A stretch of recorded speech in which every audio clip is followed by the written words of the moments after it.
मग मग भावा झाला का नाही कामातून रिकामा?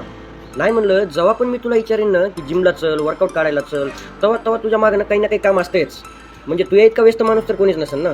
अरे ज्याला वर्कआउट काढायचा आहे ना, तो कितीही काम असू दे, कामातून वेळ काढतोच. आणि किती कसेही दिवस असू दे, पावसाळ्याचे दिवस असू दे, उन्हाळ्याचे दिवस असू दे किंवा हिवाळ्याचे दिवस असू दे, ते वर्कआउट कधीच बुडवीत नाही. तुला ना मुळात करायचंच नाही, तुझी ना इच्छाच नाही करायची. तू पक्षी म्हणतोस नाही आता जरा एवढं काम संपलं ना करतो सुरू, थोड्या वेळानं पावसाळा संपला की करतो सुरू, हिवाळ्यात चांगली बॉडी बनते. अरे तू ज्याच्यानं ना जिम नावाची चीज होणारच नाही.